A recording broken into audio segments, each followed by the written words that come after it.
راوی کہتا ہے کہ مسلسل 40 دن تک آتش کدہ نمرود میں رہنے کے بعد حضرت ابراہیم علیہ السلام جب اس آتش کدہ سے باہر آئے اور ملک شام کی طرف چل دیے، اور وہاں جا کر ایک شہر جو حصائن الوجہ کہلاتا ہے آپ نے وہاں قیام کیا۔ اس شہر میں پہنچنے کے بعد کیا دیکھتے ہیں کہ ہزاروں آدمی نفیس لباس پہن کر ایک عظیم الشان میدان کی طرف چلے جا رہے ہیں۔ حضرت ابراہیم علیہ السلام نے یہ دیکھ کر وہاں کے لوگوں سے دریافت کیا کہ تم لوگ سب کے سب نفیس نفیس لباس پہن کر کہاں جا رہے ہو؟ انہوں نے کہا کہ یہاں ایک بادشاہ کی شہزادی ہے اور وہ صاحب جمال ہے، اور خیال یہ کیا جاتا ہے کہ اس جیسا سارے عالم میں آج کوئی نہیں ہے، اور ہر ملک کے بادشاہ اور شہزادے سب اس کی خواہش کرتے ہیں، اور وہ شہزادی کسی کو قبول نہیں کرتی، اور وہ یہ کہتی ہے کہ میں اپنی پسند سے شادی کروں گی۔ آج تقریباً 7 دن ہو رہے ہیں، لوگ برابر وہاں جاتے ہیں، اور اس کا طریق عمل یہ ہے کہ جب سب جمع ہو جاتے ہیں تو وہ شہزادی خود نکل کر دیکھتی ہے، لیکن پسند کسی کو نہیں کرتی۔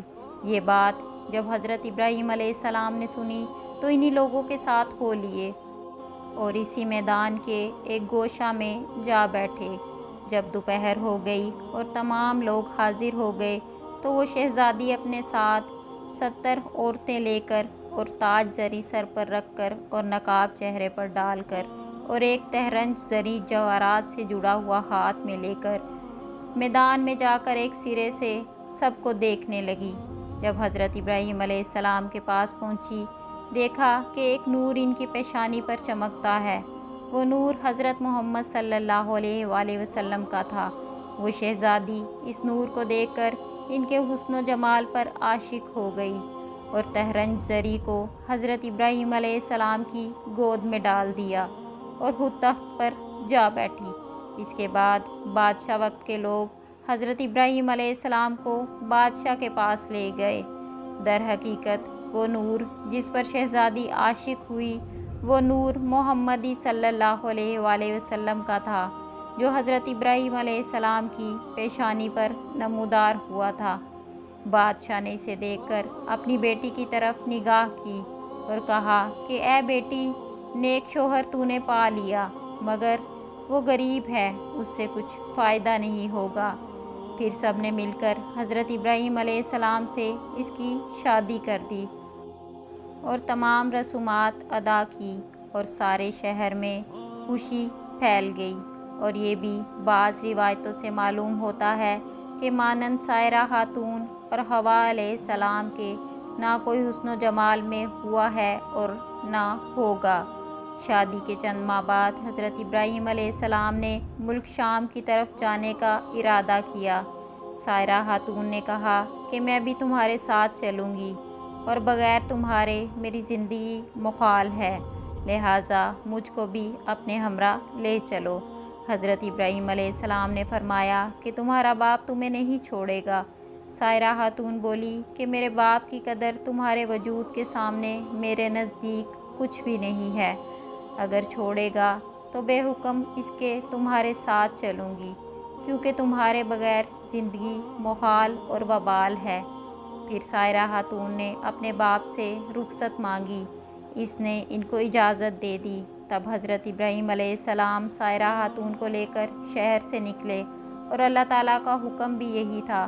راستے میں کچھ لوگوں نے کہا کہ اے ابراہیم، مصر کا بادشاہ بڑا ظالم ہے اور عورتوں کی خواہش بہت رکھتا ہے، اور بالخصوص عروس نو کا بہت زیادہ شائق ہے اور بہت جلد اس طرف مائل ہو جاتا ہے، اور اس کے راستہ پر 10 آدمی رہتے ہیں۔ جو کوئی مال و اسباب مصر لے کر جاتا ہے تو اس کو پکڑ کر اس سے اس کا مال چھین لیا جاتا ہے، اور اگر کوئی سوداگر اپنی عورت کو ساتھ لے کر جاتا ہے تو وہ اس عورت کو اس سے چھین لیتا ہے۔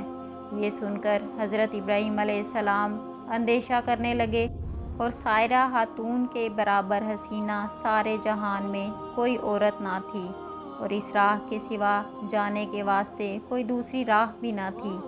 آخر میں ایک صندوق بنا کر سائرہ خاتون کو اس میں چھپا کر تالا لگا دیا، اور صندوق کو اونٹ پر رکھوا دیا۔ جب شہر میں جا پہنچے تو محصول والے آ کے صندوق کھولنے لگے تاکہ اس کی جنس کو دیکھ کر اس کے موافق اس کا محصول لے لیں۔ اس پر حضرت ابراہیم علیہ السلام نے کہا کہ صندوق مت کھولو، اس کا محصول جو ہوگا وہ میں دوں گا۔ اگر تم یہ چاہو کہ صندوق کے وزن کے برابر سونا چاندی لے لو تو بھی میں تمہیں دے دوں گا۔ یہ سن کر اور بھی زیادہ انہیں شوق ہوا کہ نامعلوم اس میں کیا چیز ہے، ضرور کھولنا چاہیے۔ چنانچہ انہوں نے اصرار کر کے اس صندوق کو کھولا تو دیکھتے کیا ہیں کہ ایک عورت صاحب جمال حسن سے بھری ہوئی آفتاب کے مانند اس میں بیٹھی ہے، جس کا ثانی اگر تلاش بھی کیا جائے تو ملنا ناممکن ہے۔ بس اس عورت کو بادشاہ کے پاس لے گئے۔ جب محصول والے حضرت ابراہیم علیہ السلام اور سائرہ خاتون کو بادشاہ کے نزدیک لے گئے تو اس بادشاہ ملعون نے پوچھا کہ یہ عورت تمہاری ہے؟ حضرت ابراہیم علیہ السلام نے اس بادشاہ کو جواب دیا جو اسلامی جواب تھا۔ آپ نے فرمایا کہ یہ میری بہن ہے، اور بیوی کو بہن کہنا شریعت میں درست ہے۔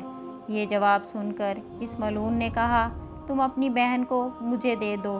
تب حضرت نے فرمایا کہ وہ اپنی ذات کے مالک ہے۔ سائرہ خاتون نے کہا میں اللہ سے پناہ مانگتی ہوں۔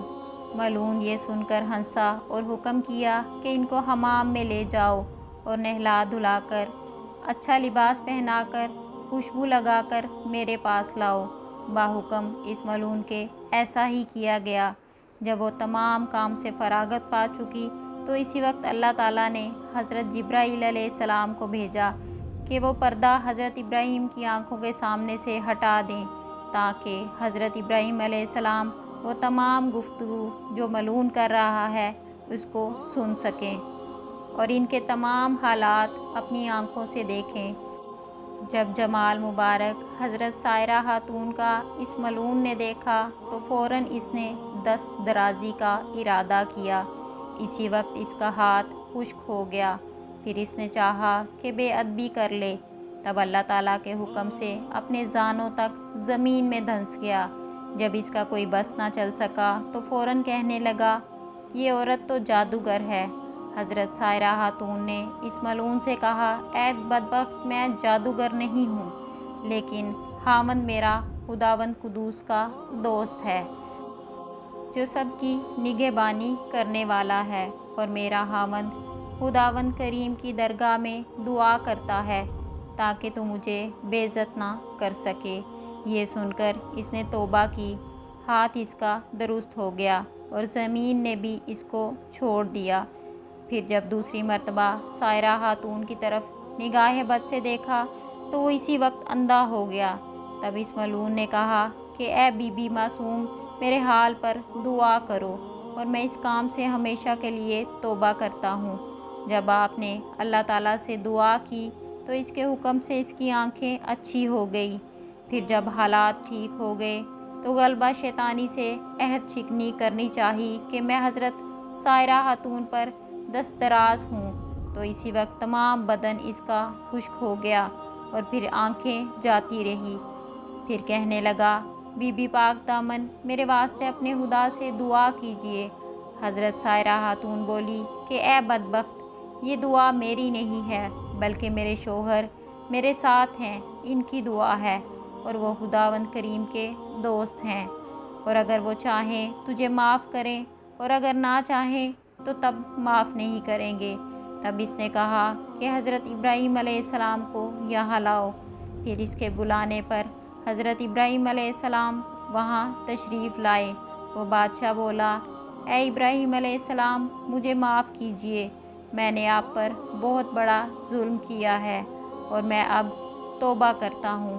حضرت ابراہیم علیہ السلام نے اس بادشاہ سے کہا کہ یہ میرے حکم سے نہیں ہے، یہ سب خداوند قدوس کے حکم سے ہوتا ہے جو تمام جہان کا رب و مالک ہے۔ دیکھو خدا کی مرضی کیا ہوتی ہے، اسی کے مطابق کرنا ہوگا جو بھی ہوگا۔ اسی وقت جبرائیل علیہ السلام نے آ کر فرمایا کہ اے ابراہیم خلیل اللہ، خدائے تعالیٰ نے تمہیں سلام کہا اور فرمایا ہے کہ جب تک یہ تمام ملک اور خزانہ اپنا تم کو نہ دے دے تم ہرگز اس سے راضی نہ ہونا۔ پھر حضرت ابراہیم علیہ السلام نے اس بادشاہ سے یہ بات کہی کہ میرا رب ایسا فرماتا ہے۔ بادشاہ نے حضرت ابراہیم علیہ السلام سے جب یہ باتیں سنتے ہی تمام سلطنت اور خزانہ حضرت ابراہیم علیہ السلام کو دے دیا۔ یہ کیفیت ہونے پر پھر حضرت ابراہیم علیہ السلام نے اس بادشاہ کے حال پر دعا کی اور اس نے دعا کی برکت سے صحت و تندرستی پائی۔ حضرت ابراہیم علیہ السلام نے اس مملکت کے 2 حصے کر کے آدھا حصہ جو جانب کنعان تھا آپ نے خود لے لیا اور باقی جو حصہ بچا اسی کو واپس کر دیا۔ بس بادشاہ نے ایک صاحبزادی دوشیزہ نیک خوبصورت صاحب جمال لا کر حضرت سائرہ خاتون سے کہا کہ اے نیک بدبخت بی بی، میں نے تمہاری بے حرمتی کی، میں نے تم کو دیکھ کر اندیشہ بد کیا، پس تمہارے عفو و معاف کے شکرانہ میں یہ بی بی ہاجرہ کو تمہیں دیتا ہوں، اور جو گناہ مجھ سے ہوئے معاف کیجیے۔ حضرت ابراہیم علیہ السلام سائرہ خاتون اور بی بی ہاجرہ کو لے کر کنعان چلے۔ راستہ میں حضرت سائرہ خاتون اپنا حال جو بادشاہ کے یہاں گزرا تھا وہ بیان کرنے لگی۔ حضرت ابراہیم علیہ السلام نے فرمایا، اے سائرہ خاتون، تم خاطر جمع رکھو، اب کچھ اندیشہ مت کرو۔ اللہ تعالیٰ نے اپنے فضل و کرم سے ہماری آنکھوں کے سامنے سے پردہ غیب اٹھا دیا۔ جو باتیں تجھ پر گزرتی تھی مجھ پر ظاہر ہو جاتی تھی، اور جو تم کرتی اور کہتی تھی سو وہ میں دیکھتا تھا اور برابر سنتا تھا۔ بعد اس کے سائرہ خاتون نے بی بی ہاجرہ کو حضرت ابراہیم علیہ السلام کو پیش کر دیا۔ یہاں ایک سوال ہے، یعنی باوجود اس کے کہ جناب سرور عالم محمد مصطفیٰ صلی اللہ علیہ وآلہ وسلم کے درجے اور حضرت ابراہیم علیہ السلام کے درجے میں زمین و آسمان کا فرق ہے، بس اس میں کیا راز ہے کہ جب منافقوں اور کافروں نے حضرت عائشہ صدیقہ پر تہمت لگائی تھی تو اس وقت اللہ رب العزت رسول خدا صلی اللہ علیہ وآلہ وسلم اور حضرت عائشہ کے درمیان سے پردہ نہ اٹھایا، بلکہ حضرت عائشہ کی تہمت اور پاک دامنی کی خبر دی۔ اس کا جواب یہ ہے کہ اگر حق تعالیٰ مابین ان کے پردہ نہ رکھتا تو حضرت عائشہ کو رسول خدا دیکھتے تو اس وقت منافق لوگ حضور پر طعن کرتے اور کہتے کہ حضرت محمد بھی اپنی بیوی حضرت عائشہ کی عصمت کے حال سے آگاہ تھے، لیکن باوجود اس کے ان کے حال کو ظاہر نہیں کیا گیا، اور خداوند قدوس کو یہ منظور تھا کہ حضرت عائشہ صدیقہ کی عصمت کو بذریعہ وحی آسمانی سے ثابت کر دے، تاکہ ام المومنین پر جنہوں نے تہمت لگائی تھی وہ جھوٹے تھے اور منافق، پھر ان پر کسی قسم کا کوئی طعن نہ کر سکیں۔ اور حضرت ابراہیم علیہ السلام کے سامنے سے اللہ تعالیٰ نے پردہ اٹھا دیا اور کہا کہ اے ابراہیم علیہ السلام، تو اپنی بیوی کو بچشم خود دیکھ لے، اور رسول خدا کو فرمایا کہ اے سید عالم، خود عائشہ صدیقہ کا نگہبان ہوں۔ بس ان دونوں کے درمیان از روئے مرتبہ اتنا فرق ہوا کہ حضرت سائرہ خاتون کے نگہبان حضرت ابراہیم علیہ السلام جو خلیل اللہ تھے، اور ام المومنین حضرت عائشہ صدیقہ کا پاسبان رب العالمین تھا۔ میں اس قصہ کو یہیں پر ختم کرتی ہوں۔ جزاک اللہ۔